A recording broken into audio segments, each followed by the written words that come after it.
ನಮ್ಮೆಲ್ಲರ ಹೆಮ್ಮೆಯ ನಾಯಕರು ಎಚ್.ಡಿ. ದೇವೇಗೌಡರು. ಅವರು ಯಾವಾಗಲೂ ದೇಶದ ಹಿತ ದೃಷ್ಟಿಯಲ್ಲಿ ಸನ್ಮಾನ್ಯ ಪ್ರಧಾನಮಂತ್ರಿಗಳಾದಂತ ನರೇಂದ್ರ ಮೋದಿ ಅವರಿಗೆ ಹಲವಾರು ಸಂದರ್ಭದಲ್ಲಿ ಅಭಿನಂದನೆಗಳನ್ನ ಸಲ್ಲಿಸಿದ್ದಾರೆ, ಸಲಹೆಗಳನ್ನ ಕೊಟ್ಟಿದ್ದಾರೆ. ಇತ್ತೀಚೆಗೆ ಏನೊಂದು ದೇಶಕ್ಕೆ ಒಂದು ಸವಾಲಾಗಿತ್ತು,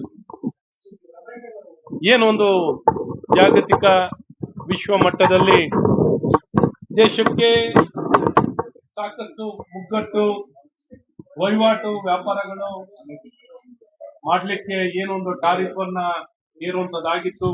ಇಂಥ ಸಂದರ್ಭದಲ್ಲಿ ಯಾವ ರೀತಿ ನಮ್ಮ ದೇಶದ ಹಿತವನ್ನ ಕಾಪಾಡಲಿಕ್ಕೆ ಸಾಧ್ಯವಿದೆ ಅನ್ನುವಂಥದ್ದನ್ನ ಇಡೀ ದೇಶದ ಜನರು ಚಿಂತನೆ ಮಾಡ್ತೀವಿ.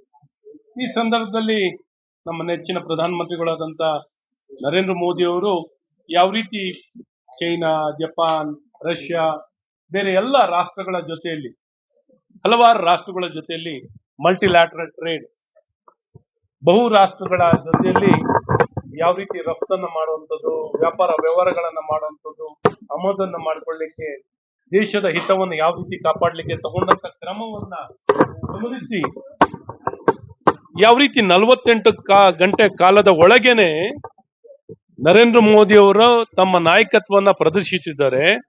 ಅದಕ್ಕೆ ಮೆಚ್ಚುಗೆಯನ್ನು ವ್ಯಕ್ತಪಡಿಸಿ ನಮ್ಮ ಕರ್ನಾಟಕದ ಹೆಮ್ಮೆಯ ಮಗ, ಈ ದೇಶದ ಮಾಜಿ ಪ್ರಧಾನಮಂತ್ರಿಗಳಾದಂತ ಎಚ್.ಡಿ. ದೇವೇಗೌಡರು ನಿಜಕ್ಕೂ ಮುಕ್ತವಾಗಿ ಅಭಿನಂದನೆಗಳನ್ನ ಸಲ್ಲಿಸಿದರು.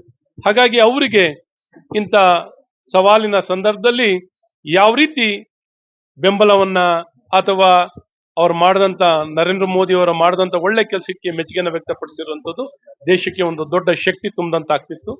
ಹಾಗಾಗಿ ಇದನ್ನ ಇವರ ನಿಲುವು, ಇವರ ಚಿಂತನೆ, ಇವರ ಕಾರ್ಯಶೈಲಿ, ಎಚ್.ಡಿ. ದೇವೇಗೌಡರ ಕಾರ್ಯಶೈಲಿಯನ್ನ ಗೌರವಿಸುವುದು ನಮ್ಮೆಲ್ಲರ ಕರ್ತವ್ಯ ಅನ್ನುವಂಥ ದೃಷ್ಟಿಯಲ್ಲಿ ನಮ್ಮ ರಾಜ್ಯದ ಅಧ್ಯಕ್ಷರು ಮತ್ತು ಇಡೀ ತಂಡ ಇವತ್ತು ಎಚ್.ಡಿ. ದೇವೇಗೌಡರನ್ನ ಭೇಟಿ ಮಾಡಿ ಅವರಿಗೆ ಗೌರವ ಸಲ್ಲಿಸುವಂಥದ್ದು, ಅಭಿನಂದನೆಯನ್ನ ಸಲ್ಲಿಸುವಂಥದ್ದು, ಇಡೀ ದೇಶಕ್ಕೆ ಪ್ರೇರೇಪಣೆಯ ನಾಯಕತ್ವವನ್ನು ಕೊಟ್ಟಿರುವಂತ ಎಚ್.ಡಿ. ದೇವೇಗೌಡರಿಗೆ ಅಭಿನಂದನೆಯನ್ನ ಸಲ್ಲಿಸಿದ್ದೀವಿ.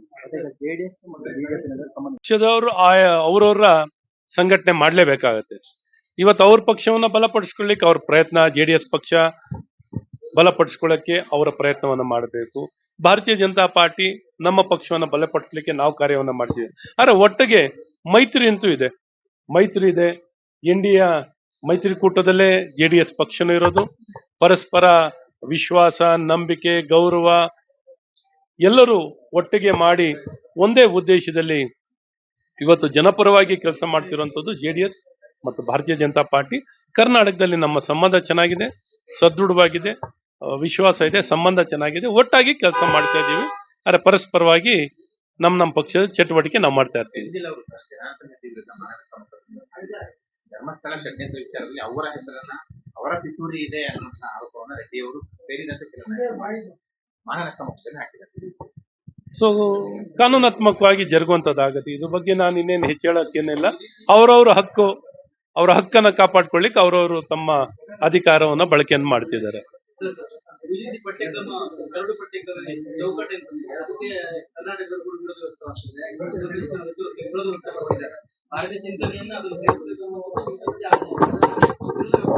ನೋಡಿ, ಅದು ಬರೀ ಡ್ರಾಫ್ಟ್ ಗೈಡ್ಲೈನ್ಸ್, ಡ್ರಾಫ್ಟ್ ಇರುವಂತ ಕರಿಕ್ಯುಲಮ್ UGC ಸಾಮಾನ್ಯವಾಗಿ ನನಗೂ ಗೊತ್ತಿದ್ದ ಹಾಗೆ ಕರಿಕ್ಯುಲಮ್ ನಲ್ಲಿ ಸಾಮಾನ್ಯವಾಗಿ ಅವ್ರು ಏನು ಸಲಹೆ ಕೊಡಲ್ಲ.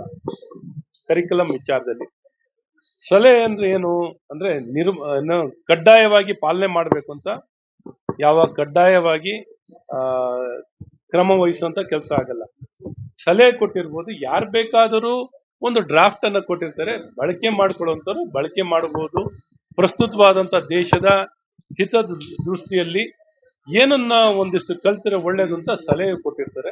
ಆದರೆ ನಿಜವಾದ UGC ಗೈಡ್ಲೈನ್ಸ್ ಅನ್ನು ಏನಿರುತ್ತೋ ಅದನ್ನ ಯಾರು ಉಲ್ಲಂಘನೆ ಮಾಡ್ಲಿಕ್ಕಾಗಲ್ಲ.